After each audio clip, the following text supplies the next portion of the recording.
Oi, meus amores! Bom, meu nome é Laila Duarte, eu sou médica, sou formada há 7 anos pela Universidade de Vila Velha, sou pós-graduada em Nutrologia pela Abram e estou fazendo pós-graduação de Ginecologia e Obstetrícia pela IBCMed em São Paulo. E eu tô há muito tempo aqui no Instagram falando sobre família, maternidade, sexualidade feminina, vida saudável. E o objetivo desse curso é a gente falar sobre libido. Hoje nós estamos na nossa aula número 3. O nome dessa aula é Reconhecendo o Prazer. E essa aula tem uma importância muito grande, porque nada vai dar certo, a gente não vai conseguir estimular a nossa libido se a gente não reconhecer o que é o prazer, né? Se a gente não souber que a gente tá sentindo prazer, como que a gente vai saber se tá na hora certa de parar de estimular a libido, de começar a estimular a libido, de que a gente não está tendo libido? Então, essa aula também tem uma importância muito grande no nosso curso. Vamos lá?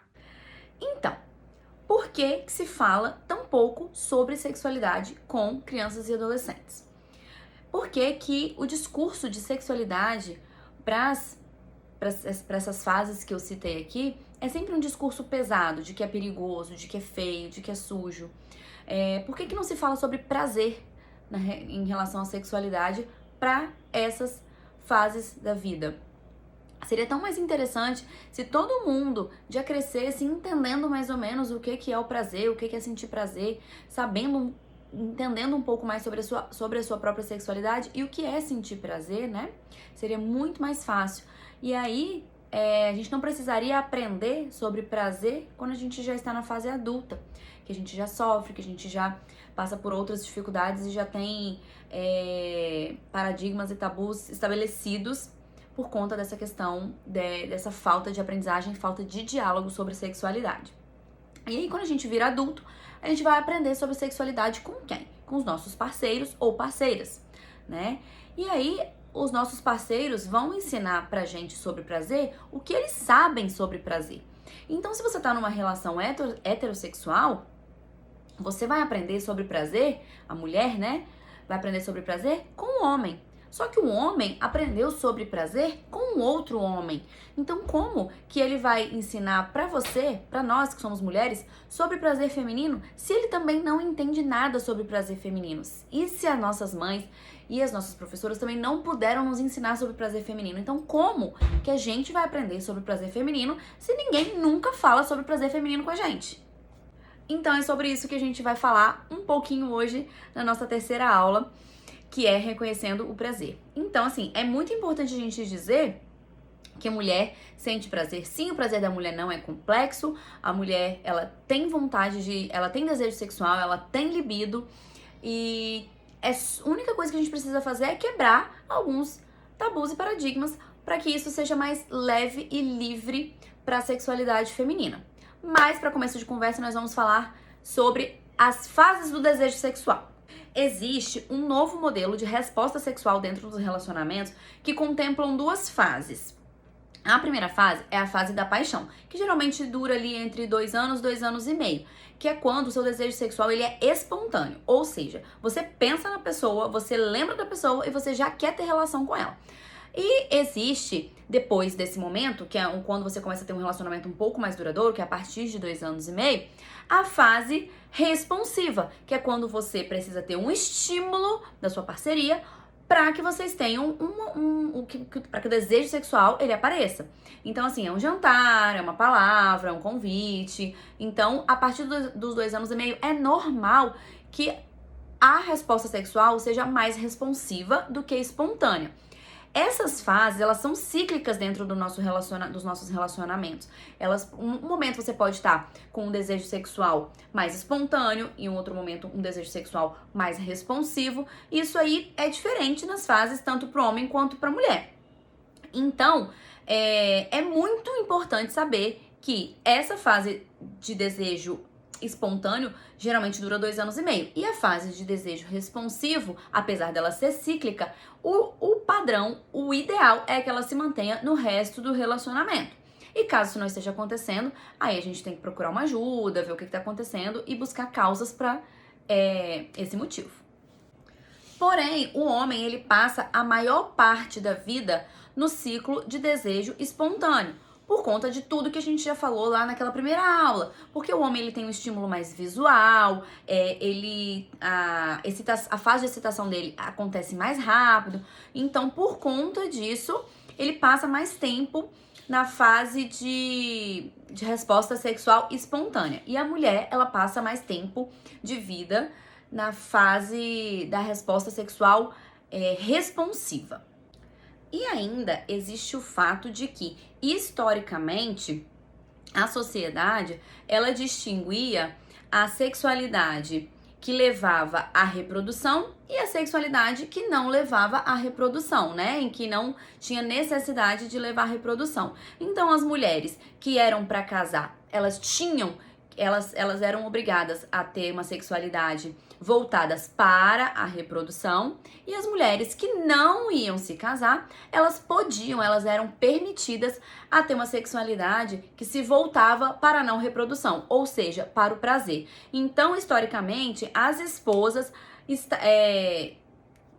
foram levadas a acreditar que a sexualidade ela deveria ser dividida. Se você quer ser uma esposa e quer ter uma família, então a sua sexualidade ela vai ser dirigida para apenas a reprodução. E se você não quer ser esposa, se você não quer ter família, você está permitida a sentir prazer na sexualidade. Então, mais uma vez, isso aí acabou moldando a questão da libido e o reconhecimento do prazer feminino. Então, como que a mulher vai reconhecer o prazer se ela não precisava daquilo ali para reproduzir?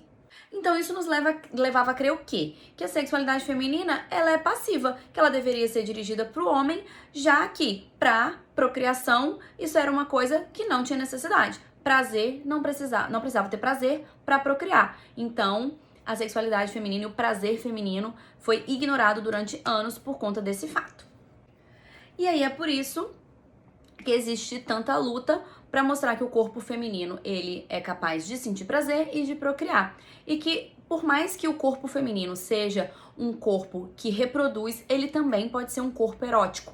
Então, um caminho inicial para a gente começar a reconhecer o nosso prazer é reconhecer o nosso corpo e olhar para o nosso corpo como um corpo erótico, como um corpo sensual. E não simplesmente como um corpo que reproduz e que serve apenas para isso. Tá? E a masturbação e o autoconhecimento é um canal muito importante para essa conexão e para essa desvinculação do prazer, da sexualidade com o corpo que reproduz. Mente e corpo. O prazer, ele é um fluxo, ele é circular, ele pode ir e voltar, ele vem de você para o outro, ele vem do outro para você, ele não tem regra. Ele não acha clitóris, ele não acha preliminar correta. O prazer, ele está ali, ele é o caminho, ele não é o ponto de chegada. O prazer, ele está acontecendo enquanto você está sentindo algo de bom, enquanto a conexão existe. Outra coisa, o prazer, ele não dá para ser ruim para um dos dois. Se tá ruim para um dos dois, é porque tá faltando algo. Tá faltando conversa, tá faltando quebra de tabu, tá faltando quebra de paradigma, tá faltando consentimento. Não dá pra ter prazer sem consentimento. Tem que estar bom pros dois, tem que estar conversado, tem que estar legal, tem que estar interessante. O fluxo tem que ir e voltar, tem que ter conexão. Isso é ter prazer. E é por conta dessa conversa que a gente tá tendo aqui que é tão importante aquela famosa educação sexual. Porque a maioria das escolas ou das orientações sexuais que as crianças e adolescentes recebem é sobre doenças e sobre gravidez. Ou seja, tem um cunho negativo. Não façam sexo que vocês podem engravidar ou pegarem doenças. Mas não ensinam o que é o consentimento, o que é bom para os dois, o que é ser um prazer consentido.